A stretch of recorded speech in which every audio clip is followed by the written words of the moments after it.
Next 9 political bite के इस खास कार्यक्रम में आज चर्चा करेंगे उत्तर प्रदेश के राजनेता माफिया डॉन अतीक अहमद के किस तरीके से परखच्चे उड़े और किस तरीके से अतीक अहमद के उस आतंक के साम्राज्य का खात्मा हुआ। दरअसल आप स्क्रीन पर जो देख रहे हैं कि अतीक अहमद किस तरीके से अपने बेटे की एक गलती से पूरे अपने साम्राज्य को खत्म कर बैठा। यहां तक कि अतीक अहमद ने यहां अपने बेटे असद को राजनीति में और समाज में इस तरीके से दबंग बनाने की कोशिश की जिसकी एक गलती ने उसकी पूरी राजनीतिक विरासत को तबाह कर दिया। दरअसल आपको बता दें कि इलाहाबाद के चकिया इलाके में जहां पर एक कसारी मसारी एक जिस तरीके का वहां पर उद्यान होता था उस जंगल में अतीक अहमद का जन्म होता है। एक तांगे वाले के घर जन्म लेने वाला अतीक अहमद उत्तर प्रदेश के इलाहाबाद के आसपास का इतना बड़ा राजनेता और इतना बड़ा माफिया बन जाएगा ये तो शायद अतीक को भी नहीं पता था। दरअसल जिस तरीके से अब चर्चा करेंगे कि अतीक अहमद का जो अंत हुआ वो किस कारण से हुआ, क्योंकि जिस तरीके से उन्हें अस्पताल में ले जाया जा रहा था, मेडिकल चेकअप के लिए ले जाया जा रहा था और वहां पर कुछ अज्ञात जो बदमाश थे वो आए और सीधे तौर पर उन्होंने अतीक अहमद और अशरफ अहमद पर गोलियां बरसाना शुरू कर दिया, जिसके बाद चंद घंटों के पोस्टमार्टम के बाद रिपोर्ट सामने आई कि अतीक अहमद और उसके भाई अशरफ अहमद की मौत हो चुकी है। दरअसल एक गलती और उस एक गलती ने असद की वो एक गलती जो अतीक अहमद का बेटा था। आपको बता दें कि अतीक अहमद के 5 बेटे थे जिसमें असद दूसरे नंबर का था। दरअसल असद की एक गलती ने अतीक अहमद की पूरी परिवार की जो विरासत थी उसका सत्यानाश कर दिया। अतीक अहमद के बेटे असद ने उमेश पाल हत्याकांड मामले में एक बड़ी यहां पर कहीं ना कहीं भूमिका निभाई। अतीक अहमद के जेल में बंद होने के कारण अतीक अहमद की पत्नी शाइस्ता परवीन अपने बेटे असद को राजनीतिक रूप से परिपक्व करने के लिए पूर्णतः लाइसेंस देती हुई नजर आई। दरअसल जो भी फैसले असद लेता वो तमाम फैसले शाइस्ता परवीन से अप्रूवल के बाद ही लिए जाते थे। यहां तक कि अतीक अहमद भी कहीं ना कहीं अपने परिवार को वो डायरेक्शंस देता था।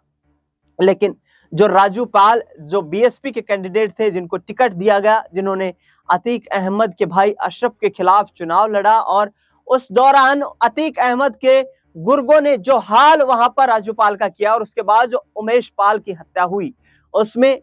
अतीक अहमद के बेटे असद जो थे वो मुख्य कॉन्स्पिरेटर बने।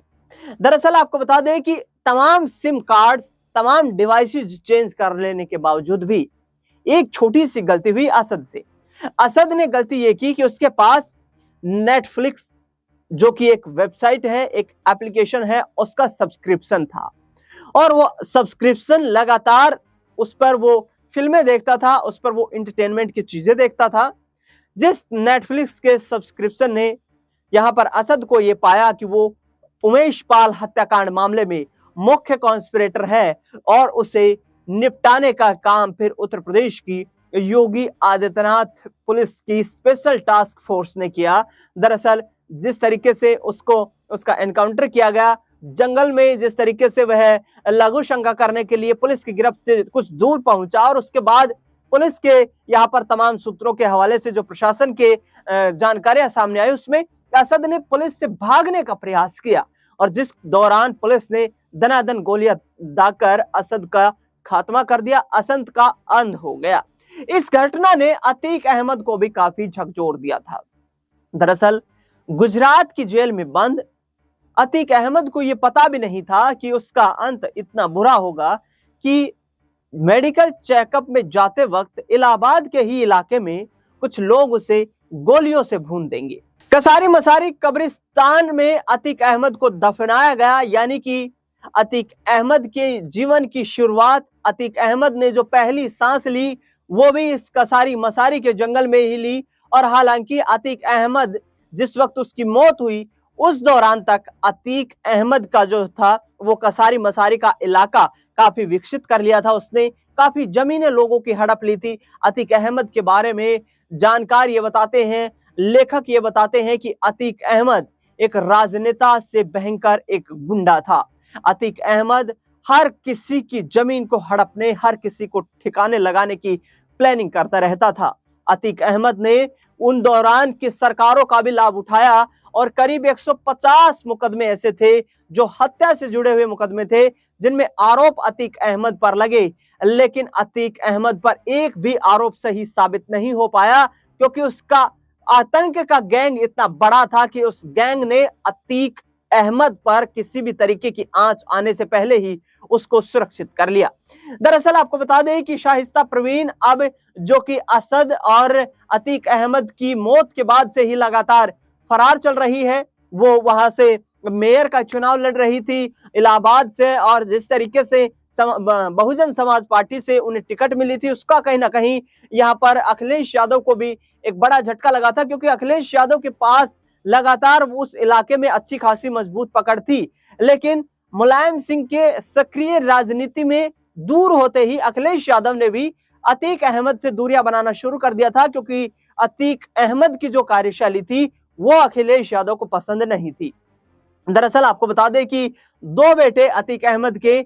बाल सुधार गृह में मौजूद थे जिस वक्त अतीक अहमद की मौत हुई थी, यानी कि दो ऐसे बच्चे थे उसके जो नाबालिग थे। वो दोनों बच्चे अब उनकी बुआ के पास रहते हैं, जो सूत्रों के हवाले से खबरें मिली हैं, और वही उनका पालन पोषण कर रही है। अतीक अहमद का चकिया इलाके या इलाहाबाद के उस इलाके में अच्छा खासा रुतबा था, जिसको लेकर के लगातार हर व्यक्ति, हर इंसान की जुबान पर अतीक अहमद का नाम रहता था। दरअसल अतीक अहमद के बारे में ये कहा जाता है, राजनीतिक विश्लेषक ये बताते हैं कि अतीक अहमद के खिलाफ कोई चुनाव लड़ने के लिए भी तैयार नहीं होता था, क्योंकि जो भी उसके खिलाफ राजनीतिक तौर पर फलता फूलता था, अतीक अहमद के गुर्गे उसे ठिकाने लगा देते थे। तो ये असद था जिसने अतीक अहमद को एक गलती के कारण मौत के घाट उतरवा दिया, या यूं कहें कि एक वो गलती जिससे यह साबित हो गया उत्तर प्रदेश के इलाहाबाद में कि अतीक अहमद ही नहीं बल्कि उसके बेटे असद, उमर और अली, ये तमाम वो लोग हैं जो कहीं ना कहीं राजनीति की नहीं बल्कि बदमाशी के क्षेत्र में भी एक अपना अच्छा खासा प्रभुत्व अपने पिता की तरह बनाना चाहते हैं। लेकिन योगी आदित्यनाथ का सदन में वो बयान, विधानसभा में वो बयान, इस माफिया को मिट्टी में मिला दूंगा, आखिरकार आपको बता दें कि अतीक अहमद के उस एनकाउंटर से योगी आदित्यनाथ सरकार की पुलिस ने कहीं ना कहीं ये दर्शा दिया कि अब उत्तर प्रदेश में माफिया राज का अंत हो रहा है। अब देखना ये दिलचस्प होगा कि आने वाले वक्त में शाइस्ता परवीन और गुड्डू मुस्लिम जिसको अतीक अहमद का राइट हैंड कहा जाता है, शाइस्ता परवीन जो अतीक अहमद की पत्नी है, वो कितने दिनों तक यहाँ पर भागते हुए नजर आते हैं, क्योंकि लगातार पुलिस उनकी जांच में जुटी हुई है। सूत्रों के हवाले से मिली खबरों के मुताबिक अतीक अहमद के लिए तमाम तरीके की रणनीतियां तैयार करने वाला गुड्डू मुस्लिम देश छोड़कर भी भाग चुका है। पुलिस और जांच एजेंसियां लगातार उसकी जांच में जुटी हुई है। देखना दिलचस्प होगा कि कामयाबी कितनी जल्द हासिल हो पाती है, क्योंकि कहीं ना कहीं उत्तर प्रदेश के रक्षा अधिकारियों का भी ये कहना है कि गुड्डू मुस्लिम से भी तमाम गुत्थियां सुलझने वाली हैं उसकी गिरफ्तारी के बाद, जिनको लेकर के लगातार अतीक अहमद ने उस इलाके में अपना आतंक मचाया है। फिलहाल इस खास कार्यक्रम में इतना ही। नमस्कार।